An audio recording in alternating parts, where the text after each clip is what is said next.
Assalamualaikum warahmatullahi wabarakatuh. Alhamdulillahi rabbil alamin. Muka-muka budabu yang disampaikan oleh beliau tetia tambahna ilmu semanfaat ka kaula ban panjenengan. Kita sehadir malam mangkin bunni kunco mak merengaki tapi mudah-mudahan bisa ngamalaki. Amin Allahumma.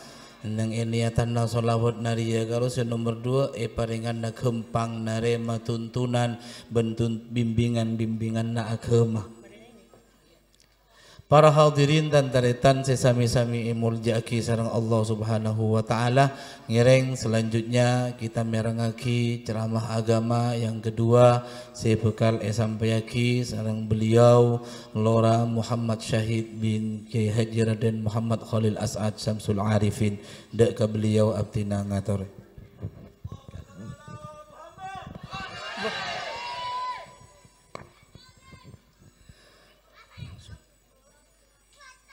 Assalamualaikum warahmatullahi ta'ala wabarakatuh.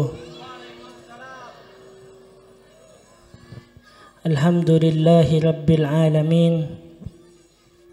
Wabihi nasta'in ala umurid dunya wad din.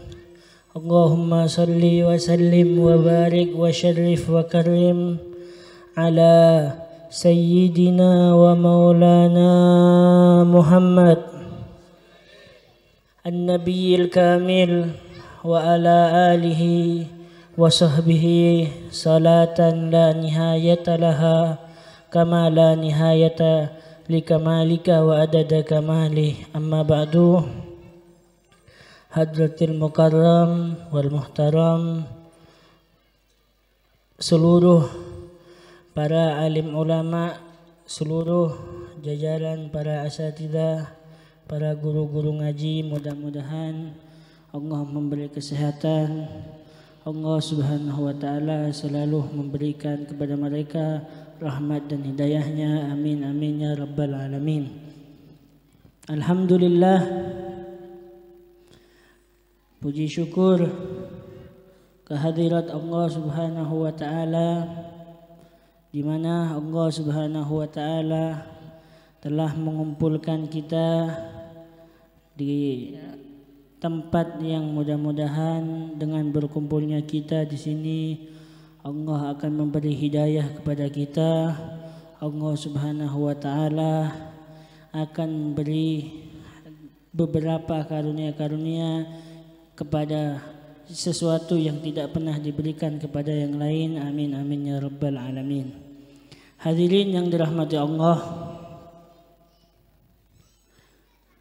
adalah sesuatu yang penting bagi seseorang yang ingin meraih kesuksesan baik dunia dan di akhirat, maka orang tersebut harus membenahi, harus memperbaiki daripada badannya, ruhnya dan agamanya.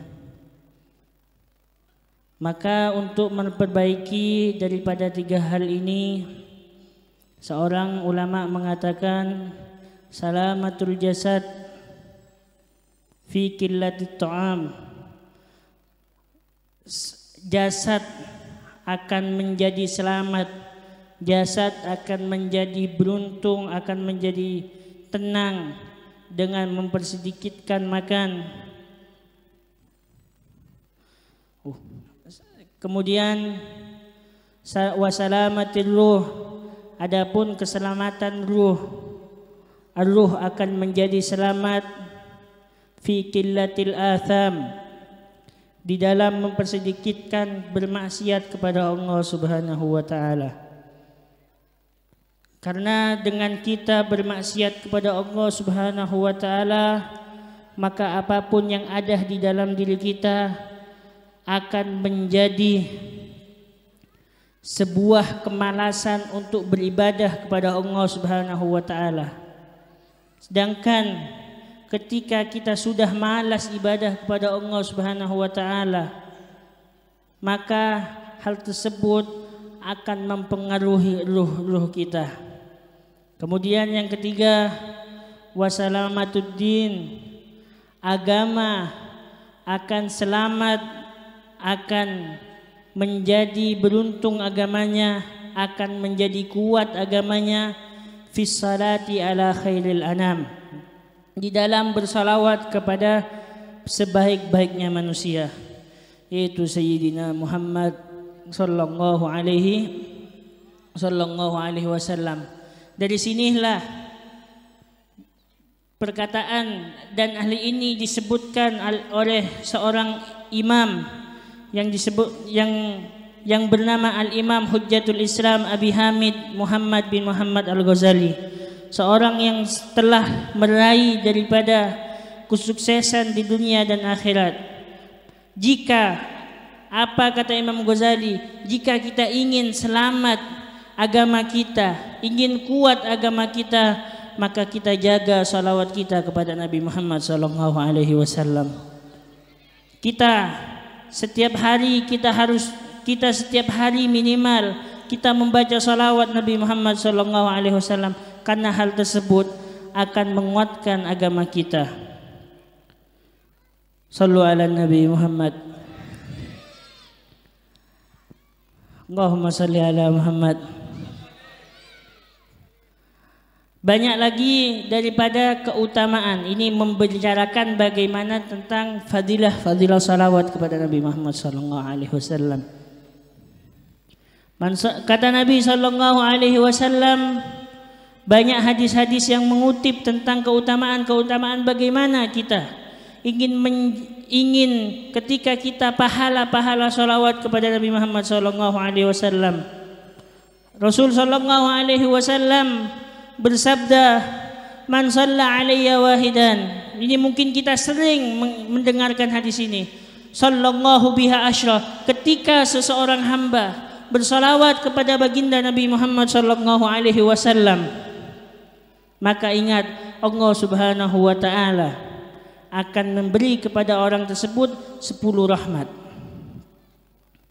Hadirin yang dirahmati Allah, perlu diketahui bahwa satu rahmat Allah Subhanahu wa taala, jangankan 10 rahmat, satu rahmat Allah Subhanahu wa taala akan mengantarkan seorang hambanya Allah Subhanahu wa taala ke dalam surganya Allah Subhanahu wa taala. Mudah-mudahan kita masuk surga.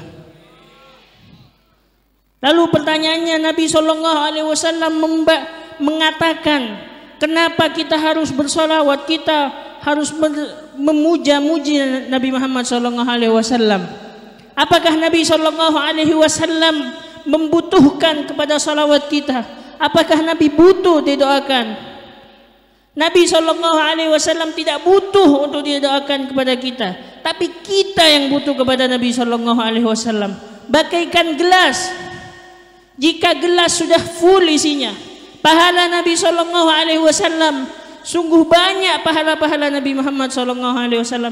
Tapi kenapa kita harus bersalawat kepada Nabi sallallahu alaihi wasallam? Ketika air yang banyak ini diisi air lagi, maka akan tumpah. Begitu pula salawat tersebut, pahala tersebut akan tumpah, dan tumpahnya kepada kita semua, akan mengalir kepada kita semua. Mudah-mudahan kita mendapatkan pahala. Amin ya rabbal alamin. Dan hal tersebut, hadirin yang dirahmati Allah Subhanahu wa taala, selain itu kenapa kita harus bersalawat? Karena karena syukur kita kepada Allah Subhanahu wa taala. Karena Nabi sallallahu alaihi wasallam adalah sebuah hadiah besar untuk umatnya. Innama ana rahmatul muhda, kata Nabi sallallahu alaihi wasallam, aku adalah rahmat bagi umat Nabi Muhammad, bagi kita semua, adalah hadiah bagi kita semua, kata Nabi sallallahu alaihi wasallam. Maka dari itu, berbeda dengan para anbiya yang lain. Kalau anbiya yang lain, baik Nabi Adam, Nabi Musa, Nabi Isa, Allah Subhanahu wa taala bahasanya bukan memberi hadiah kepada mereka, tapi memberi pemberian kepada mereka. Abul Abbas di dalam Iqadhul Himam mengatakan, al-anbiya li umamihim atiyatun wa Muhammad li ummatihi hadiyatun. Fal atiyah lil muhtajin wal hadiyah lil mahbubin. Al-Anbiya, para anbiya, baik Nabi Adam sampai Nabi Isa, bagi umatnya Allah memberikan hanya pemberian. Berbeda dengan umat Nabi Muhammad SAW adalah sebuah hadiah. Lalu pertanyaannya, apa perbedaannya atiyah, pemberian dan hadiah? Dikatakan, dilanjutkan, fal atiyah lil muhtajin. Adapun ketika memberi, pemberian hanya bagi orang-orang yang butuh. Dan adapun hadiah bagi orang yang dicintai. Ketika kita memberi kepada orang yang membutuhkan, bahasanya bukan pasti hadiah. Jarang yang membahasakan bahwa hal tersebut adalah hadiah. Pasti memberi, hanya memberi. Tapi ketika kita cinta kepada seseorang, mempunyai rasa cinta kepada seseorang, maka pasti bahasanya bukan "ni aku beri kepadamu", tapi bahasanya pasti "aku beri hadiah kepadamu", lebih indah daripada pembahasannya. Maka Allah Subhanahu wa taala bagi umat ini bukanlah bahasanya atiyah, bukanlah pemberian, tapi bahasanya hadiah. Allah puja langsung di dalam Al-Qur'an, kuntum khaira ummatin, wahai engkau umat yang engkau berada di tempat ini, dimanapun kalian berada, engkau adalah sebaik-baiknya umat. Artinya umat Nabi Muhammad adalah sebaik-baiknya umat. Dan ingat, hal ini tidak akan diraih, hal ini tidak akan didapatkan terkecuali sebab musababnya adalah baginda Nabi Sallallahu Alaihi Wasallam.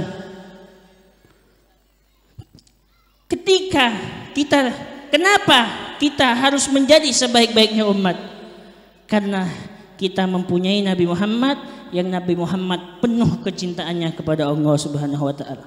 Artinya cinta ini saling terus-menerus dari kita ke guru kita, terus kepada guru-guru kita, khususnya yang alumni-alumni dan baik yang fokus. Kita terus bersambung kepada guru-guru kita sampai Nabi Muhammad kecintaannya. Mudah-mudahan kita mendapatkan cinta Nabi Muhammad SAW. Suatu hari, hadirin yang dirahmati Allah, berbicara tentang kecintaan Nabi Muhammad kepada kita. Suatu hari Nabi SAW duduk bersama para sahabat-sahabatnya. Ini diceritakan guru kami. Nabi duduk bersama para sahabatnya. Kemudian beliau bersabda, "Kekasihku, kekasihku." Kemudian sahabat bertanya-tanya, "Siapa yang engkau maksud dengan kekasihku, kekasihmu, hai Rasulullah? Apakah kami?" Kemudian Nabi SAW, "Yang aku maksud kekasihku adalah mereka orang yang beriman kepadaku, tapi mereka tidak pernah melihatku." Mudah-mudahan kita menjadi kekasih Nabi Muhammad SAW. Dan hadirin yang dirahmati Allah, satu cerita lagi. Nabi SAW suatu hari pernah berkhutbah di suatu mimbar dengan mimbar yang baru. Kemudian para sahabat menjadi terbingung dan Nabi SAW turun dari mimbarnya. Karena kenapa? Karena mendengar suara tangisan. Ternyata ketika Nabi SAW berjalan, ternyata yang dihampirinya, yang menangisnya adalah sebuah pohon kurma, yang mana pohon kurma tersebut adalah mimbar Nabi sebelumnya, kemudian diganti yang baru. Sebab itulah, kata guru kami, sebab itulah pohon kurma tersebut menjadi menangis. Lalu guru kami mengatakan, ini pohon kurma yang Nabi SAW ketika menangis dihampiri. Lalu bagaimana dengan kita yang setiap malam didoakan oleh Nabi SAW, yang setiap malam diminta oleh Nabi SAW untuk kita semua? Bagaimana kelak ketika Nabi SAW ada di mimbar hari kiamat? Bagaimana tidak akan mengambil kita khususnya yang kita di hati kita berada Nabi sallallahu alaihi wasallam. Sallu ala Nabi Muhammad. Maka dari itu hadirin yang dirahmati Allah, mari kita bersama-sama yang berada di tempat ini untuk selalu mengembangkan diri kita, untuk selalu mahabbah, salawat kepada Nabi Muhammad sallallahu alaihi wasallam. Khususnya kita telah masuk di dalam bulan Ramadan. Bulan yang sebentar lagi kita akan keluar dari bulan Ramadan. Mudah-mudahan tak keluar kita di bulan Ramadan terkecuali Allah akan mengampuni dosa kita. Yang mana bulan Ramadan mungkin kita sering mendengar daripada guru-guru kita, awwaluha rahmah wa awsatuha maghfirah wa akhiruha itqun minan nar. Awalnya 1 sampai 10 yang kita telah lewati adalah rahmat dari Allah Subhanahu wa taala. Wa awsatuha maghfirah, dan pertengahannya bulan Ramadan adalah maghfirah dari Allah Subhanahu wa taala. Dua hal tersebut kita telah lewati, yang mudah-mudahan kita mendapatkan rahmat dan maghfirah dari Allah Subhanahu wa taala. Wa awsatuha itqun minan nar, dan terakhir bulan Ramadan adalah pembebasan Allah Subhanahu wa taala dari api neraka. Maka dari sinilah kami mengajak semua kepada para hadirin hadirat untuk selalu bersemangat. Mumpung belum keluar dari Ramadan, kita kuatkan di bulan Ramadan ini dengan beberapa pahala-pahala agar kita mendapatkan terakhir bulan Ramadan menjadi Ramadan yang berkah. Amin amin ya rabbal alamin. Kalau kita membaca salawat tadi yang telah disampaikan satu saja 10 kali, Allah akan memberi rahmat. Bagaimana di bulan Ramadan yang ketika seorang beramal di bulan Ramadan, baik amal apapun, khususnya Al-Quran, Allah Subhanahu wa taala akan dilipat gandakan. Mari kita bersama-sama untuk selalu bersemangat, tambahi semangat kita, khususnya tarawih kita di dalam bulan Ramadan ini yang terakhir-terakhir. Khususnya ayo kita semangat masuk dalam masjid.